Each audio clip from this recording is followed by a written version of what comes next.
వస్తాయి. నీకు బుద్ధి ఉందావే? అసలు శివగాడు మన మనిషి అనే సంగతి భవానికి ఎందుకు చెప్పినావు నువ్వు? ఎందుకు చెప్పిందంటే శివగాడు దాని మనిషి అని తెలిస్తే అది నిలదీత్తది, వాళ్ళ మధ్యన గొడవ జరుగుతది, చిచ్చు రగులుతది, అప్పుడు వాళ్ళు విడిపోతారు, సర్పంచిగా ఓడిపోతది. దాని తొత్తు దాని పక్కన లేకుంటే ఒంటరిదైతది, దానికి ఓట్లు పడవు, అప్పుడు మనం గెలుస్తాం. అందుకే కావాలనే దాని ఇంటికి పోయి మరీ చెప్పిన. ఇప్పుడు అర్థమైందా? ఆ శివగాడు లేకుండా అది ఒక్క అడుగు కూడా ముందుకేయదు. అది శివగాడి మోసం తట్టుకోలేక కుమిలి కుమిలి ఏడ్చి ఏడ్చి సత్తది. అప్పుడు ఓట్లన్నీ మనకే పడతాయి, మనమే సర్పంచ్గా గెలుస్తాం. ఇప్పుడు తెలిసిందా నేను ఇట్లా ఎందుకు చేసినావు? అరే వా, ఏమన్నా చేసినావా? నేనే ఒక ఎత్తేసిన, నువ్వు నాకంటే పై ఎత్తేసినావు. ఇంకా ఏమో అనుకున్నా నేను. మరేమనుకున్నావు? నేను బ్రతికుండగా నువ్వు సర్పంచ్ గా ఓడిపోవు. నువ్వు సర్పంచ్ అయినట్టే, ఖచ్చితంగా గెలిచినట్టే. నీలాంటి పెళ్ళాం ఉన్నాక నేను ఓడిపోతానే? ఏలేస్తానే, ఊరిని మొత్తం ఏలేస్తా. సరేదా పోదాం, నా వలన నువ్వు సర్పంచ్ అయినట్టే, అంతే.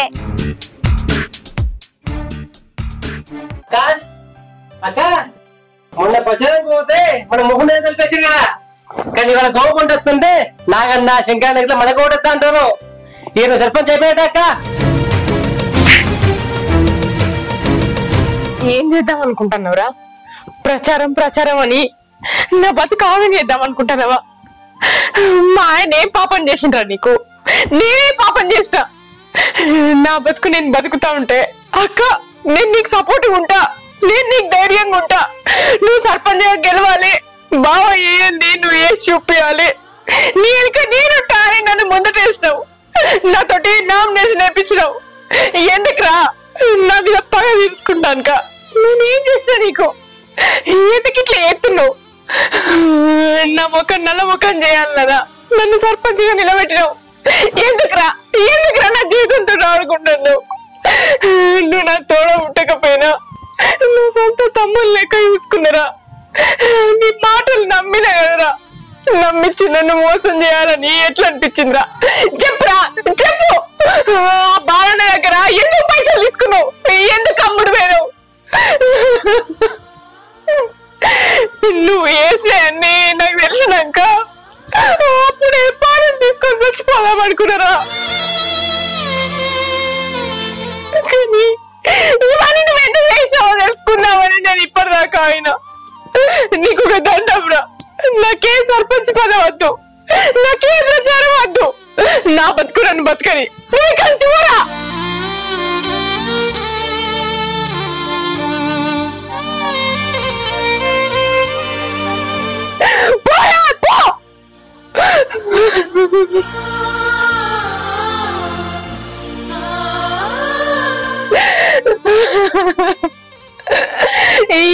రేపు ఏ మనుషుల్ని నమ్మట్లేదు. నా విను వెంటనే వండుకుంటా నాకే నమ్మక ద్రోహం చేసిండు. ఇంకెవరిని నమ్ముతావు? మనం నమ్ముకొని రోజులు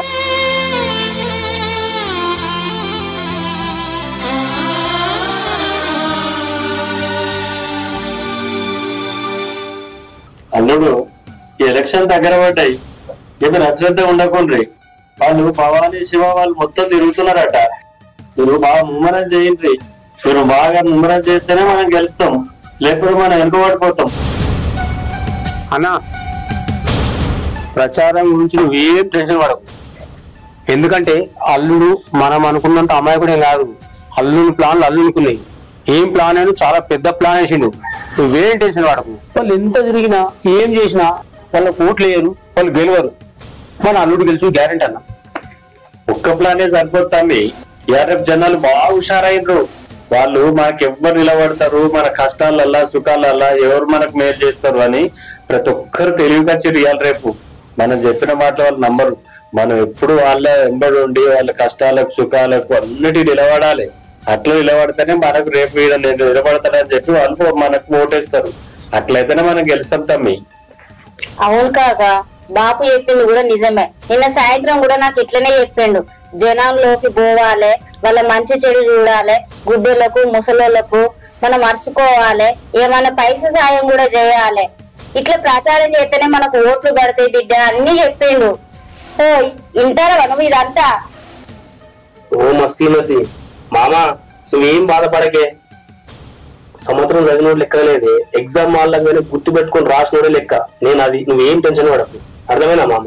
నువ్వు అన్నది కరెక్ట్ అల్లుడా, కానీ నీ ప్రచారం ఎట్లుండాలంటే ఏ దాన్ని తీసుకోవద్దు. ఎవ్వరు ప్రత్యర్థులకు మనం ఏ చిన్న అవకాశం కూడా ఇవ్వద్దు. ఆ భవాని ఎంతన్నా తిరగాని నువ్వు నీ ప్రచారం ఫుల్ చేసి నువ్వు ఖచ్చితంగా గెలిచిన బిడ్డ కోరికలు తీర్చు. నువ్వేం బాధపడకు. నాకు ఎక్కడ నెగ్గాలో తెలుసు, ఎక్కడ తగ్గాలో తెలుసు. ఇప్పుడు జనరేషన్ కు ఏం చేస్తే ఓట్లు పడుతుందో నేను ఆలోచించిన. నువ్వు టెన్షన్ పడకు మామ. నీకు టెన్షన్ ఎందుకే? నీ బిడ్డ ఉంది అంతకంటే నాకు తోడుగా. ఏం కావాలి నాకు? అవును బాబు, ఆయన ఈ మధ్య మంచిగానే ఆలోచిస్తాడు రాజకీయం గురించి. ఎత్తుకు పై ఎత్తులు కూడా ఎత్తాడు. నాకు ఆయన మీద నమ్మకం ఉంది. సర్పంచ్ గా ఖచ్చితంగా గెలుస్తాడు బాబు. అన్నా చూసిన వాళ్ళు తెలివితేటలు. సర్పంచ్ ఖచ్చితంగా గెలుస్తాడు. బిడ్డ కోరిక సర్పంచ్ గెలవాలన్నది, ఖచ్చితంగా గెలుస్తాడు. అందరం కోరుకునేది అదే తమ్మి. అందరం మనం ఏది కూడా అశ్రద్ధ చేయకుండ్రి. ఎంత ఖర్చన్నా గాని ఎటు పెట్టి నా అల్లుడు గెలవాలి, నా బిడ్డ కోరిక తీరాలి. మనం అందరం కోరుకునేది అదే తమ్మి. నువ్వేం టెన్షన్ పడకన్నా, నువ్వు ఉన్నా కదా. అరే శివ ఆగు. ఏందన్నా? వాడు మహేష్ గారు దావతి అని చంపుతుండ్రా. పోనా మళ్ళా నన్ను ఎందుకు ఆపినావు? అరే నేను ఒక్క నోటు పెద్ద పని కాదురా. ఆ మహేష్ గారు నన్ను ఇచ్చిపెట్టాడు రా. ఫుల్ బాటిల్ దాగేదాకా చంపుతాడు. అరే నీకు తెలుసు కదరా నేను మందు బంద్ చేసినా అని. నువ్వు వచ్చినావు అనుకో అదే ఇదో చెప్పి తప్పించుకొని బయటకు రావచ్చు. అరే అన్న, నీ ఏ సిచ్యువేషన్ నువ్వు ఏం మాట్లాడుతున్నావు? నువ్వు ఏ సిచ్యువేషన్ లో ఉంటేందిరా, నాతో అత్తే నాకు కొంచెం రిలీఫ్ అవుతుందిరా. అన్న నీ పని నువ్వు చూసుకో, నా పని నేను చూసుకుంటా. నాకు బోలంత పని ఉంది. అరే గిదేనా అరే సోపత్తనం, నీకు ఎన్ని పనులు చేసి పెట్టలేనురా. నాకు చిన్న పని, జర సోపతికి రారా అంటే గిట్లా చెప్తున్నావు. ఏందన్నా నన్ను సౌదవుతున్నావు? మహేష్ గారికి లేని అలవాటేసి నువ్వే కదా తాగలవాటు. ఇప్పుడు అనుభవించుకోడు, అలవాటేసినా కూర్చున్నావు. ఇప్పుడు నీకు దావత్ చేస్తా కూడా నీకు ఫోన్ చెప్తున్నావు. పోయి తాగిగా. అలవాటేసింది ఆగురా. భూమికి పైసలు కట్టడానికి నిన్న మస్తు తిరిగినావు, మరి పైసలు దొరికినాయి మరి నీకు? బాలన్న ఇస్తా అన్నాడు బిడ్డ. ఇస్తా అన్నాడు అని నేను అందరు రమ్మన్నా. వచ్చినాక ఇక ఫోన్ చెప్తే ఆడతలేడు. వాళ్ళందరి ముంగట నా పరుగు పోయినంత పని అయింది. ఆ శివగాడు వచ్చి పైసలు ఇచ్చేపటికే నా పరుగు దక్కింది. మనోడు అనుకున్నోడేమో మంది అయిండు, మందోడు అనుకున్నోడేమో మనోడు అయింది బిడ్డ. వాడికి ఇంత మోసం చేస్తాడు అని అనుకోలే నేను. చూసినావా బాలన గుణం? ఇప్పటికైనా అర్థమైందా? గెలవక ముందుగా గింత మోసం చేస్తుండు. గెలిచిన తర్వాత ఇంకెంత మందిని ముస్తాడో ఏమో. మన కులపోడు మనం గెలిపించుకుందామని అన్నావు, ఇప్పటికైనా అర్థమైందా? అర్థమైంది బిడ్డ. బావా నువ్వు శివ ఓటై మన ఇంటికి వచ్చిర్రు, అలా ముఖం మీద నేను తలుపు వేసిన బిడ్డ. పాపం ఎంత బాధపడ్డారో ఏమో. కులం చూసి కాదు బిడ్డ, గుణం చూసే ఓటేయాల బిడ్డ మనం. నేనైతే భవానికి ఎత్తా. ఇక ఇప్పుడు దారికి వచ్చినావా అమ్మ, ఇక భవానికే ఓటేద్దాం సరేనా? సరే బిడ్డ.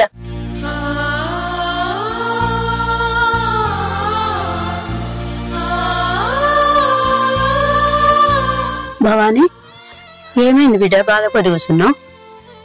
మనసేం మంచిగా లేదత్తమ్మా. అవుగాని బిడ్డ, నీది ఎంత గొప్ప మనసు బిడ్డ. నా నోటికి వచ్చినట్టు తిట్టిపోతే దావకాన్లా నేను గిలగిల కొట్టుకున్నా గాని ఎవ్వరు ఒక్క రూపాయి పంపలేరు, ఎవ్వరు చెయ్యలేరు సాయము. నువ్వు 2 లక్షల రూపాయలు పంపేపటికే నా కొడుకు బతికొచ్చిండు బిడ్డ. నువ్వు సర్పంచ్కి గెలవక ముందుకే నువ్వు ఇంత సాయం చేసినావు బిడ్డ. ఇంకా నువ్వు సర్పంచ్గా గెలిస్తే ఇంకా ఊరికి ఇంకెంత సాయం చేస్తావు? నా ఓటు కాదు, ఇంకా మా వాడకట్టోళ్ళ ఓట్లు కూడా మొత్తం నీకే వేపిస్తా. ఊరూరంతా ఎవరు ఏమనుకున్నా నువ్వే గెలుస్తావు, నిన్ను గెలిపిస్తావు. నువ్వు నేను గెలుస్తానో గెలవనో ఓడిపోతానేమో అని నువ్వు అవన్నీ మనసులో పెట్టుకోకు బిడ్డ. నువ్వు గెలుస్తావు, నిన్ను గెలిపిస్తావు. సరే అత్తమ్మా. నువ్వేంద్రా దండం పెట్టేది? నువ్వు చేసిన సాయానికి నేనే దండం పెట్టాలి. పోయేత్త బిడ్డ.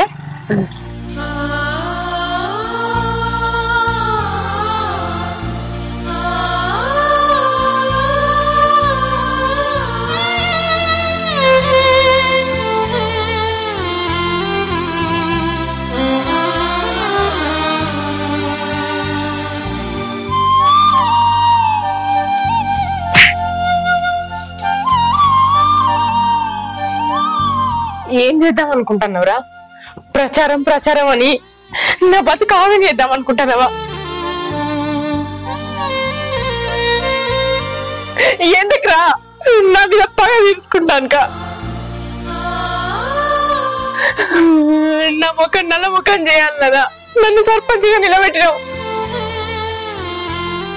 నా సొంత తమ్ముళ్ళు లెక్క చూసుకున్నారా, నీ మాటలు నమ్మినా కదరా, నమ్మించి నన్ను మోసం చేయాలని ఎట్లా అనిపించిందిరా?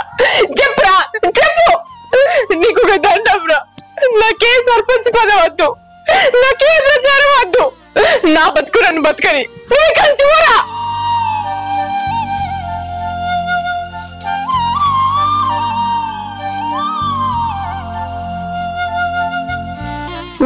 పెద్దవా, నువ్వు నా మనోరాలు బాగాలేకపోతే నువ్వు 20,000 ఇచ్చినావు. నువ్వు ఎంత పెద్ద మనసు బిడ్డ, నువ్వు ఎంత మంచి సాయం చేసినావు బిడ్డ. నేను అన్నమాట మనసులో పెట్టుకోక నువ్వు ఎంత పెద్ద సాయం చేసినావు బిడ్డ, నువ్వు ఎంత పెద్ద మనసు బిడ్డ. నీ బాధ్యను నా ఓటు, నా కొడుకులోటు, నా కోడలోటు అన్ని నీకే ఏపిస్తా, గెలిపిస్తా.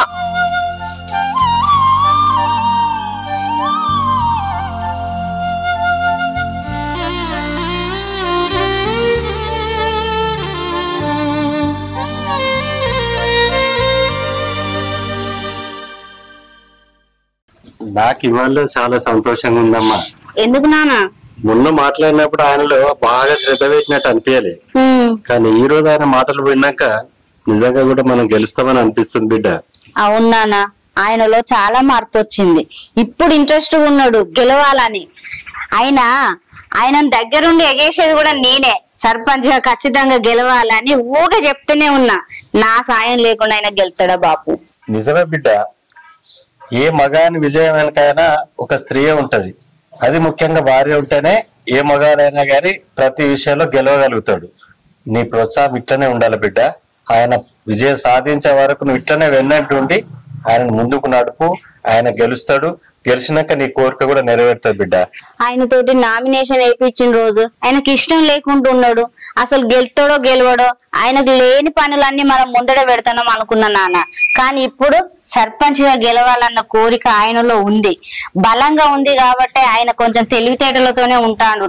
ఖచ్చితంగా మనం గెలుస్తాం నాన్న. సరే బిడ్డ, ఇట్లనే పట్టుదలతో కష్టపడుండ్రి. నేను వెళ్తా, మళ్ళీ ఎలక్షన్ రోజు వస్తామ్మా. అదేంటి నాన్న, నువ్వు రేపు వస్తలేవా? లేదు బిడ్డ, అక్కడ పనులన్నీ ఉన్నాయి, అవన్నీ సరిపెచ్చుకుంటా. నా ఎలక్షన్ నాడు తప్పకుండా వస్తాం. సరే నాన్న.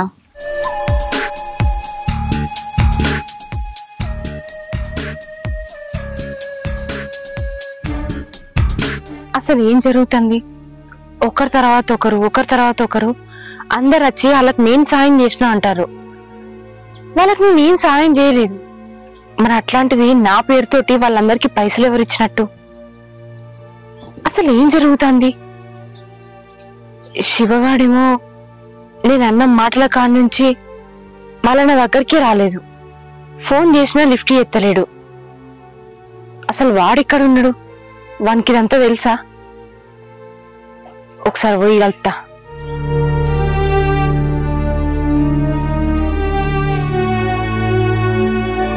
అరే తమ్ముడు, నీతోటి ఒక విషయం మాట్లాడాలరా. పొద్దుగల సంధి తాపకొకరు ఇంటికి వచ్చుకుంటా నేనేదో వాళ్ళకి సాయం చేసినట్టు, వాళ్ళకి నేను పైసలు ఇచ్చినట్టు మాట్లాడుతుర్రురా. నాకేం అర్థమైతలేదు. నీకేమన్నా తెలుసా? నీ దగ్గరికి ఎవరన్నా నచ్చిర్రా? చెప్పురా. నువ్వేమన్నా అంటే చెప్తా అక్క. నేనేమంటారా? నేనేమన్నా చెప్పు. ఏమైందిరా?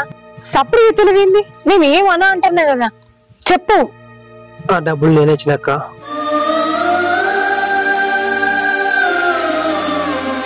ఏమిరా పైసలు నువ్వు ఇచ్చేయండి? గన్నిగానే పైసలు నీ దగ్గర ఎక్కడిరా? చెప్పు. అంటే ఆ బాలన్న దగ్గర తీసుకున్న పైసలు వీళ్ళందరికి మంచినారా నువ్వు? అవునక్క. ఏంద్రా తమ్మి, ఎందుకు ఇట్లా చేసావు? వాళ్ళ దగ్గర పైసలు తీసుకొని వీళ్ళందరికి వంచుడు మనం ఓట్లు కొనుక్కున్నట్టు అవుతుందిరా. ఆ తప్పని నీకు తెలియదారా? నువ్వెందుకు బాధపడతావు అక్క? వాళ్ళు ఏమైనా కష్టపడి సంపాదించారా? 3 నెలలు కూడా సంపాదించారా?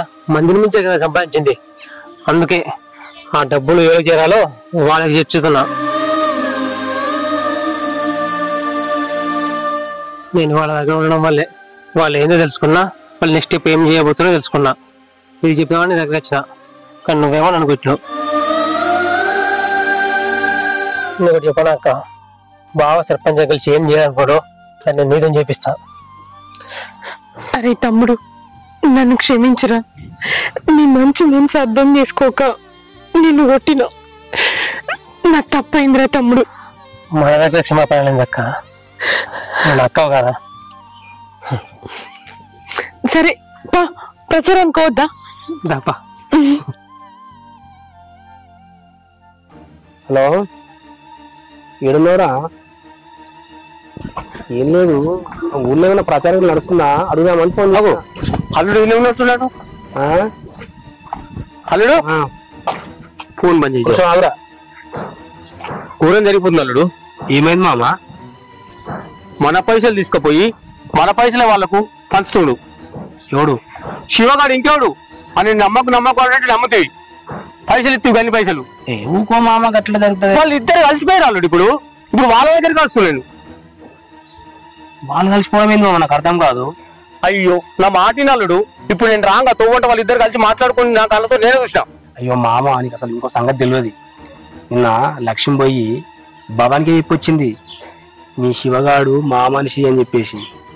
ఈ పాటికి వాళ్ళిద్దరు గొడవ కావచ్చు, తన్ని తరిమేయచ్చు. నువ్వు ఎవరు శివాలనుకుంటున్నావు అసలు? ఏంది అల్లుడు, నేను చెప్తే నమ్మతలేవు నువ్వు. ఇంకో విషయం తెలుసా అల్లుడు, మనకు సపోర్ట్ చేయమని పైసలు ఇచ్చినాం కదా, ఆ పైసలు కూడా భవానికి ఓట్లేయమని వస్తుండు. ఈ లెక్కను చూస్తే ఓట్లన్నీ భవానికి ఎవరు తట్టున్నాయి. వాడు ఎంత మోసం చేసిన మామ, నన్ను నా దగ్గరనే పైసలు తీసుకొని నాకే వెన్నుపోటు పొడిచిండు. మామ వాడి సంగతి చెప్తా మామ నేను.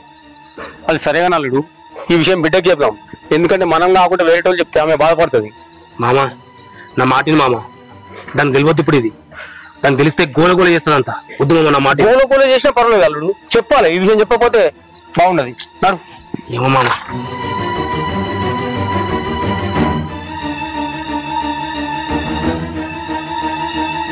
ఏమైంది? మన కథ ఎందాకొచ్చింది? ఏడాది వచ్చింది బిడ్డ, అంతా ఉల్టా అయిపోయింది. అగో అట్లెట్లయింది? ఆ శివగాడు భవాని విడిపోయింది అనుకున్నాం కదా, వాళ్ళు మళ్ళా కలిసారు. ఏంటిది? ఏంది కాక నువ్వు మాట్లాడేది? ఆ శివగాడు భవాని విడిపోయిందంటే చాలా సంతోషపడ్డా. వాళ్ళిద్దరు కలవడమేంది? అసలు ఏం జరిగింది? నువ్వేంది బెల్లం కొట్టిన రాయిలాగా అట్లనే నిలబడ్డావు? ఏం మాట్లాడవేంది? ఆయన ఏం మాట్లాడతాడు బిడ్డ? వద్దు వద్దు అనగా శివగాడు నమ్మిండు. 5 లక్షలదే మామా, 6 లక్షలదే మామా అన్నాడు. తీసుకుపోయి మొత్తం మన చేతిలో పెట్టిండు. వాడేం చేస్తుండు? మన పైసలు తీసుకుపోయి వాళ్ళ ప్రజలకు వస్తుండు. సొమ్మొక్కడు సోకొక్కడు అన్నట్టు పైసలు ఏమో మనవి, ఓట్లేమో వాళ్ళకు. ఇట్లా అయితే ఎట్లా అన్నాడు? మామ నువ్వు టెన్షన్ వాడకే, ప్రతి సమస్యకు పరిష్కారం ఉంటది. ఆలోచిద్దాం మామ, ఆగు. ఇంకేం చేస్తావు అన్నాడు? కుంపంత కాలిపోయిన నీళ్ళు పోసినట్టు అంత అయిపోయినాక ఏం చేస్తావు? ఆయన అంతేకాక ఆ తాటికాయంత తలకాయలా ఈత గింజంత తెలియలేదు. ఓ నేను శివగాన్ని కొన్ననే, మన మనిషే డబ్బు పెట్టి కొన్నా, వాడు మనోడని ఏదేదో కాకమ్మ కబుర్లు చెప్పిండు. ఆ కాకమ్మ కబుర్లు విని పిచ్చిదాని లెక్క నిన్ను నమ్మిన. ఇప్పుడు ఏమైంది? బొక్క బోర్ల పడ్డావు. ఏంది నాకే తెలియలేదంటావా నువ్వు? నాకు తెలియలేదా కింద తీసుకొచ్చినానే? అబ్బో నీ తెలివి నమ్ముతేనే ఇందాక తెచ్చినావు. అసలు దీని అంతటి కారణం ఏమో తెలుసా? నువ్వే గనుక ఆ బాబాని దగ్గరికి పోయి శివాన్ని మేము కొన్నామని చెప్పకపోతే ఇదంతా ఇట్లా జరుగునా? అగో వాళ్ళిద్దరు విడిపోతారు, మనకు మంచి జరుగుతుంది అనుకున్నా. అది నా తప్ప? చూడు బిడ్డ, మీరు కొట్లాడుకోండి కాదు, ఇట్లా దానికి పరిష్కారం ఏందో ఆలోచించాలి. ఎందుకే ఆవేశపడతావు? రాజకీయం అంటే ఒకటే దారా? ఈ దారి మూసుకపోతే ఇంకా దారులు లేవా? రాజకీయంలో చాలా దారులు ఉంటాయి. ఈ దారి మూసుకపోయింది, ఇంకో దారి వెతుకుదాం. కానీ ఆవేశపడకు నువ్వు. ఇంకేం చేస్తావు అంతా అయిపోయినాక? చూడు బిడ్డ, వాళ్ళని ఓడించి మనం గెలవాలనుకున్నాం. మీరు కొట్లాడుకోకూరి. దీనికి పరిష్కారం ఆలోచించా బిడ్డ. దీనికి ఒకటే పరిష్కారం కాక, ఆ శివగాన్ని ఆ భవానిని చంపేద్దాం. ఏంది బిడ్డ ఏం మాట్లాడుతున్నావు? చంపడం ఏంటి? అవును కాక, వాళ్ళు గెలిస్తే నా భర్త ఓడిపోవడం నేను తట్టుకోలేను. అందుకే వాళ్ళిద్దరిని చంపేద్దాం. ఏమైనా పిచ్చిగా పట్టింది అయిందేమన్నా? అవును, నాకు పిచ్చే పట్టింది. నువ్వు ఓడిపోవడం నేను తట్టుకోలేను. ఏమంటావు కాక? నువ్వు చెప్తుంటే నాకు అదే చేయాలనిపిస్తుంది బిడ్డ.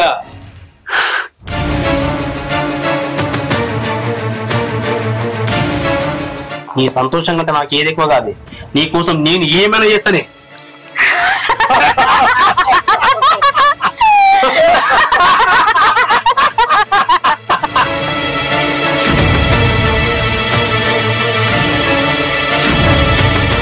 ఉన్నారా ఎవరన్నా?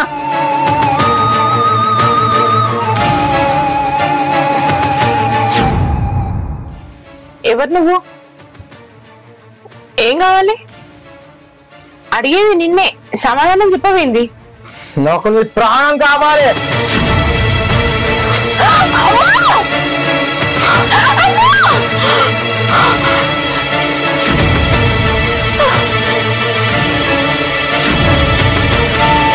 అన్నా పని అయిపోయింది.